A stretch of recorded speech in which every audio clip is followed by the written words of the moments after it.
विद्यार्थी मित्रांनो, आपण आज इतिहासामधील असणारं तिसरं प्रकरण याची सुरुवात करणार आहोत। या प्रकरणाचं नाव आहे ब्रिटिश सत्तेचे परिणाम। याच्या अगोदर आपण दुसरं प्रकरण पाहिलं होतं, युरोप आणि भारत।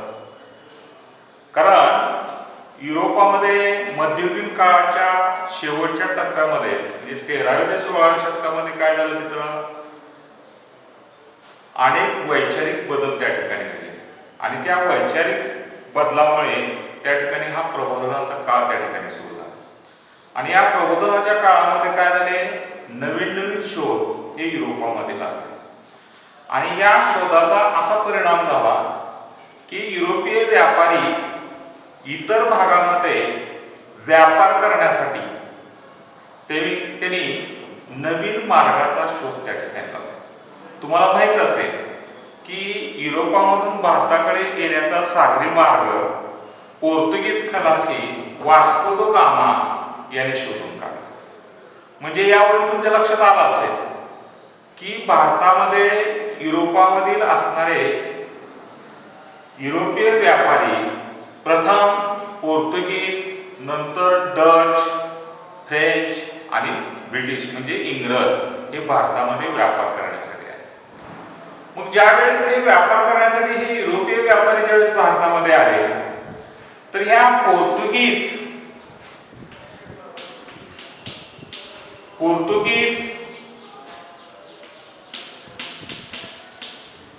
डच,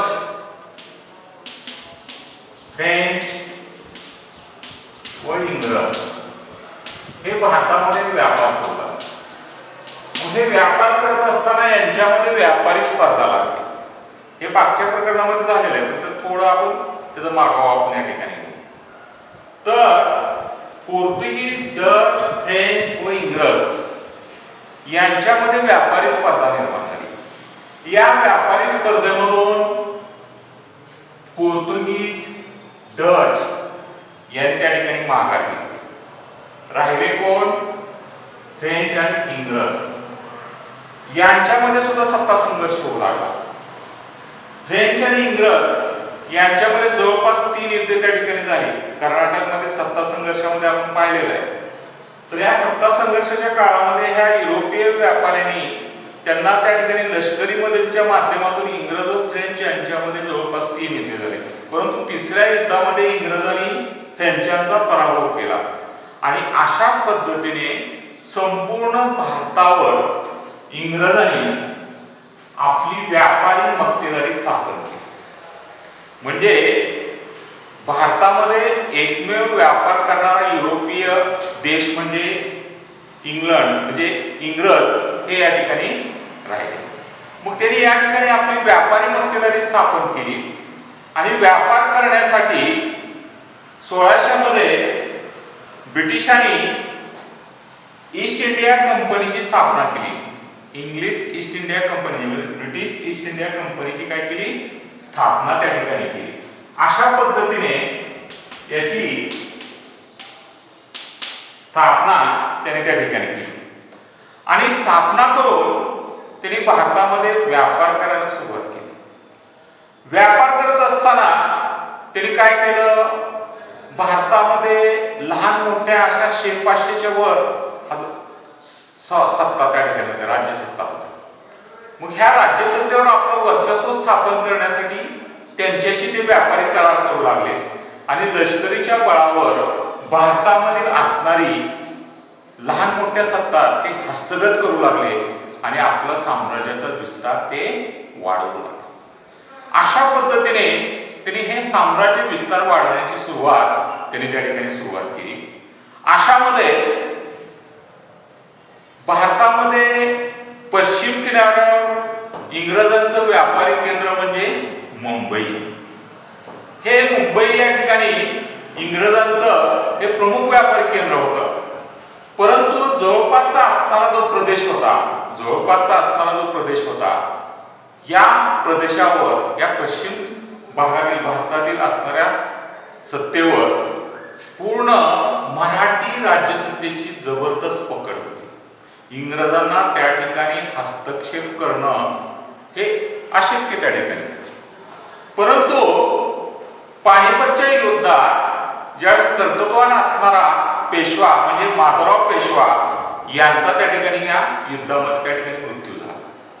मृत्यू झाल्यानंतर पेशवे पदासाठी मराठी राज्यसत्तेमध्ये सत्ता संघर्ष सुरू झाला आणि ह्या सत्ता संघर्षामध्ये माधवरावचा असणारा चुलता रघुनाथराव यांना त्या ठिकाणी पेशवेपद हवं होतं. पेशवेपदाची लालसा त्यांना त्या ठिकाणी होती. मग परंतु मराठी राज्यसत्तेमध्ये जे मराठी सरदार होते या मराठी सरदारांना रघुनाथरावांना पेशवेपद मिळावं हे त्यांना त्या ठिकाणी मान्य नव्हतं. कारण का पेशवेपदाच्या लायकीचा रघुनाथराव त्या ठिकाणी नव्हता. हा राज्यसत्ता त्या ठिकाणी सांभाळू शकत नव्हता. म्हणून मराठी सरदारांनी या ठिकाणी या पेशवेपदासाठी रघुनाथरावांना त्या ठिकाणी काय केला, विरोध केला. असा विरोध करताच रघुनाथरावाने आपल्याला त्या ठिकाणी हे पेशवेपद मिळावं या लालसेपोटी त्यांनी इंग्रजांची त्या ठिकाणी काय केली, मदत घेतली. इंग्रजांची त्या ठिकाणी मदत घेतली आणि इंग्रजांची मदत घेतल्यानंतर त्या ठिकाणी अशा प्रकारे मराठी राज्यसत्तेमध्ये इंग्रजांचा राजकारणामध्ये शिरकाव झाला. रघुनाथरावांच्या लालसेपोटी इंग्रजांचा त्या ठिकाणी मराठी राज्यसत्तेमध्ये त्यांचा राजकारणामध्ये शिरकाव झाला आणि यामध्ये मराठी राज्यसत्ता व इंग्रज यांचे 1774 ते 1818 या काळात जवळपास 3 युद्धे त्या ठिकाणी झाली. किती? 3 युद्धे झाली. आणि या पहिल्या युद्धामध्ये 1782 ला मराठी सरदार आणि इंग्रज यांच्यामध्ये त्या ठिकाणी युद्ध झालं पहिलं. आणि या युद्धामध्ये त्या ठिकाणी मराठी सरदारांची सरशी झाली. परंतु सालवईच्या तहानुसार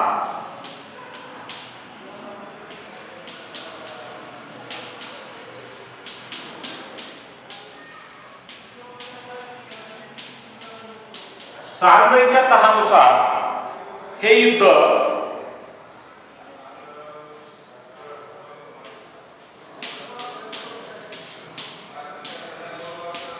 त्या ठिकाणी संपले. मराठी सरदार यांच्या हा करार त्या ठिकाणी करण्यात आला आणि त्यानुसार त्या ठिकाणी इंग्रज व मराठी युद्ध त्या ठिकाणी संपुष्टात आले. हे पहिले युद्ध त्या ठिकाणी संपुष्टात आले. त्यानंतरच्या काळामध्ये इंग्लिश ईस्ट इंडिया कंपनीचा गव्हर्नर म्हणून 1798 मध्ये लॉर्ड वेल्सली हा भारतामध्ये आला. लॉर्ड वेल्सली काय झाला, हा भारतामध्ये त्या ठिकाणी आला आणि या लॉर्ड वेल्सलीने या गव्हर्नरने, या जनरल गव्हर्नरने भारतामध्ये आल्यानंतर त्याची अपेक्षा एवढी मोठी त्या ठिकाणी वाढली की संपूर्ण भारतावर आपल्या इंग्लिश ईस्ट इंडिया कंपनीचं त्या ठिकाणी वर्चस्व असावं, पूर्ण सत्ता भारतावर त्या ठिकाणी असावी. यासाठी त्यांनी एक तैनाती फौज हा करार भारतीय सत्ताधीशांशी करण्यात त्यांनी त्या ठिकाणी सुरुवात केली. आणि हा तैनाती फौजेचा करार हा आपल्या भारतीय सत्ताधीशांना अधिक घातक होता. कारण काय, या तैनाती फौजेच्या करारानुसार भारतातील असणाऱ्या सत्ताधीशांचं पूर्ण स्वातंत्र्य हिरावलं जात होतं. ही भीती या करारामध्ये त्या ठिकाणी. परंतु इंग्रजां ह्या गव्हर्नरने त्या ठिकाणी लॉर्ड वेल्सलीने अनेक लहान मोठ्या राज्यसत्तेशी हा करार करण्यास त्यांनी त्या ठिकाणी काय केली, सुरुवात केली. आता या प्रथम भारतामध्ये तैनाती फौजेचा करार हा निजाम सत्तेने त्या ठिकाणी केलेला. त्यानंतरच्या काळामध्ये इतर सत्ताधीशांनी सुद्धा हा तैनाती फौजेचा करार त्या ठिकाणी करण्यात येऊ लागला. तर या तैनाती फौजेच्या करारामध्ये जर आपण अटी जर पाहिल्या तर आपल्या लक्षात येईल की भारतीय सत्ताधीशांशी या तैनाती फौजेच्या करारामध्ये असणाऱ्या जाचक अटी आपण त्या ठिकाणी पाहिल्या पाहिजे. पहिली अट काय होती, भारतीय राज्यकर्त्यांनी त्यांच्या राज्यात इंग्रजांचे लष्कर ठेवावे. म्हणजे इंग्लिश ईस्ट इंडिया कंपनीचे जे सैनिक आहे ते सैनिक भारतीय राज्यकर्त्यांनी आपल्या भागामध्ये ठेवायचे. हे लष्कर काय करणार? त्या राज्यसत्तेचं संरक्षण करणार. ही पहिली अट. दुसरी अट काय होती? त्या सैनिकांना लागणारा दररोजचा जो खर्च आहे तो खर्च त्या ठिकाणी रोख रकमेमध्ये द्यायचा किंवा तेवढ्याच उत्पन्नाचा प्रदेश कंपनीला तोडून द्यावा. कंपनीला काय करायचा? तो तोडून द्यायचा. रोख रक्कम द्यायची किंवा त्या भागातील उत्पन्नाचा असणारा जो प्रदेश आहे तो कंपनीच्या ताब्यात द्यायचा. म्हणजे जेणेकरून तो सैनिकांचा असणारा खर्च पूर्णपणे त्या ठिकाणी भागवला जात असे. त्यानंतर तिसरी अट काय होती की ज्यावेळेस तैनाती फौजेचा करार एखाद्या भारतीय सत्ताधीशाने जर केला तर त्या भारतीय सत्ताधीशांनी इतर सत्ताधीशांशी म्हणजे भारतामध्ये जवळपास 500 ते 600 700च्या वर लहान मोठ्या राज्यसत्ता होत्या. इतर सत्ताधीशांशी त्या ठिकाणी मध्यस्थी करायची असेल, कारण काय इतर सत्ताधीशांशी व्यापारी संबंध असतात, राजकीय सांस्कृतिक इतर देवाणघेवाणीचे संबंध त्या ठिकाणी असतात. मग ज्यावेळेस इतर राज्यसत्तेशी संबंध प्रस्थापित करायचे असतील तुम्हाला तर ते इंग्रजांच्या मध्यस्थीनेच करायचं. तुम्ही स्वतः त्या ठिकाणी करायचं नाही. या ठिकाणी राजकारणाचा असणारा हस्तक्षेप त्या ठिकाणी इंग्रजांचा वाढलेला. ही अट त्या ठिकाणी काय होती? जात होती. म्हणजे इतर सत्ताधीशांनी इंग्रजांच्या मध्यस्थीने त्या ठिकाणी संबंध प्रस्थापित करायचे, इतर करायचे नाही. त्यानंतर भारतीय राज्यसत्तेच्या दरबारामध्ये इंग्रजांचा एक प्रतिनिधी म्हणजे रेसिडेंट त्या ठिकाणी काय होईल? उपस्थित असेल. त्या ठिकाणी तुम्हाला ठेवावा लागेल. म्हणजे ते भारतीय सत्ताधीश आपल्या राजदरबारामध्ये दररोजचा जो राज्यकारभार जे पाहत असत ते कुणाच्या? इंग्रजांच्या प्रतिनिधीच्या देखरेखीखालीच त्या ठिकाणी करायचं. अशा पद्धतीची ही जाचक आट त्या ठिकाणी होती. इतर सत्ताधीशांशी संबंध ठेवायचे नाही, आपला इंग्रजांचा एक प्रतिनिधी आपल्या राजदरबारात ठेवायचा. अशा स्वरूपाचे असणारे हे जाचक अटी ह्या तैनाती फौजेच्या करारामध्ये त्या ठिकाणी करण्यात आले. तर मराठी राज्यसत्तेने हा करार केव्हा केला? 1802 मध्ये दुसऱ्या बाजीराव पेशव्याने हा करार त्या ठिकाणी केला. हा करार कोणत्या नावाने ओळखला जातो? वसईचा तह. वसई या ठिकाणी वसईचा तह हा 1802 साली त्या ठिकाणी झाला. 1802 साली त्या ठिकाणी हा तह करण्यात आला. वसई या ठिकाणी हा तैनाती फौजेचा करार आपण इंग्रजांसोबत त्या ठिकाणी केलेला होता. आणि वसईचा तह केल्यानंतर किंवा तैनाती फौजेचा करार ज्यावेळेस करण्यात आला होता वसई या ठिकाणी त्यावेळेस हा दुसऱ्या बाजीराव पेशव्याने केलेला होता. परंतु हा मराठे सरदारांना त्या ठिकाणी मान्य नव्हता. या वसई तहला या कराराला म्हणजे तैनाती फौजेच्या कराराला आपल्या मराठे सरदारांनी पूर्णपणे विरोध केला होता. हा विरोधामधूनच इंग्रज व मराठे यांच्यामध्ये दुसरं युद्ध त्या ठिकाणी आणि या दुसऱ्या युद्धामध्ये मराठे सरदारांचा इंग्रजांनी काय केला? पूर्णपणे पराभव करून टाकला. इंग्रजांनी त्या ठिकाणी काय केला? पूर्णपणे पराभव केला. आणि या पराभवानंतर इंग्रजांचा मराठे राज्यसत्तेमध्ये राजकारणामध्ये राजकीय हस्तक्षेप वाढत झाला. इतका वाढला की दुसऱ्या बाजीराव पेशव्यांना या ठिकाणी इंग्रजांचा जो राजकीय हस्तक्षेप राज्यकारभारामध्ये वाढला होता तो त्यांना त्या ठिकाणी मान्य झाला नाही. आणि यामध्ये दुसऱ्या बाजीराव पेशव्याने त्या ठिकाणी तिसरं युद्ध इंग्रजांच्या सोबत त्या ठिकाणी केलं. कशामुळे केलं? कारण मराठी राज्यसत्तेमध्ये इंग्रजांचा राजकीय हस्तक्षेप वाढत चाललेला होता. हा त्यांना त्या ठिकाणी सहन झाला नाही.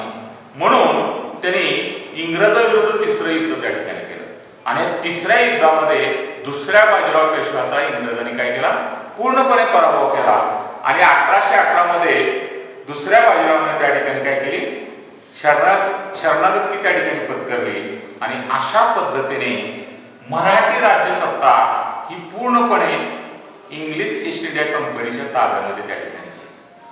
अशा पद्धतीने भारताच्या पश्चिम राज्यसत्तेवर हे ब्रिटिश ईस्ट इंडिया कंपनीने आपलं वर्चस्व काय केलं, स्थापन केलं. त्यानंतर मोगलांची असणारी राजधानी म्हणजे दिल्लीवर त्या ठिकाणी प्रत्यक्षात दौलतराव शिंदे यांच्या नेतृत्वाखाली पूर्ण त्या ठिकाणची राज्यसत्ता चालत होती. परंतु शिंदेचा पराभव इंग्रजांनी करून जनरल लेक यांनी मोगल बादशाला त्या ठिकाणी ताब्यात घेऊन पूर्ण हिंदुस्थान आपल्या ताब्यामध्ये घेतलं. त्यानंतरच्या काळामध्ये छत्रपती प्रतापसिंह हे यांनी पेशवाईचा हस्त झाला असला तरी साताऱ्यामध्ये छत्रपती प्रतापसिंह यांच्या गादीवर त्या ठिकाणी होते. इंग्रजांनी छत्रपती प्रतापसिंह यांच्याशी सुद्धा एक करार केला होता. ग्रँड डक या राज्यकारभारामध्ये मदत त्यांना त्या ठिकाणी करत असत आणि त्यांची नेमणूक त्या ठिकाणी करण्यात आलेली होती. त्यानंतर त्यांना कालांतराने छत्रपती प्रतापसिंहांना काही कारणाने त्या ठिकाणी गादीवरून त्या ठिकाणी पदच्युत केलं. त्यानंतर छत्रपती प्रतापसिंह हे काशीला त्यांना त्या ठिकाणी ठेवण्यात आले.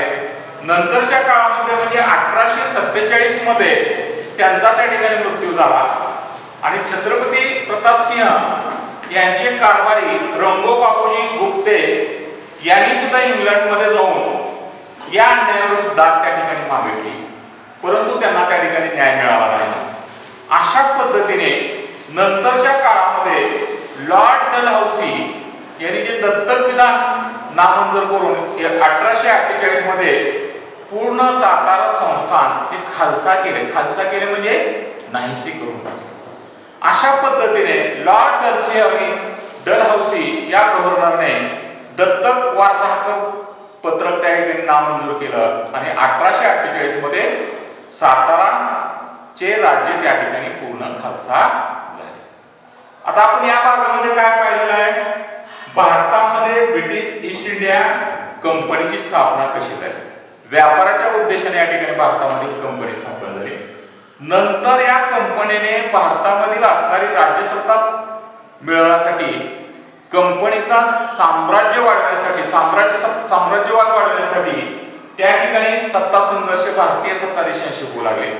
त्यामध्ये इंग्रज व मराठे यांच्यामध्ये कशा पद्धतीने संघर्ष झाला, त्यांच्यामध्ये झालेले हे 3 युद्धे. त्यानंतर तैनाती फौजेचा करार लॉर्ड वेल्लेस्लीने कशा पद्धतीने त्या ठिकाणी केला आणि ह्या करारामधील असणाऱ्या जाचकाठी कशा स्वरूपाच्या आहेत हे आपण त्या ठिकाणी पाहिलं. हा तैनाती फौजेचा करार मराठी राज्यसत्तेने वसई या ठिकाणी केला म्हणून त्याला वसईचा तह म्हणून त्या ठिकाणी ओळखण्यात आला. अशा पद्धतीने ही आपली मराठी राज्यसत्ता हे इंग्रजांच्या ताब्यामध्ये या घटनेमुळे त्या ठिकाणी गेली.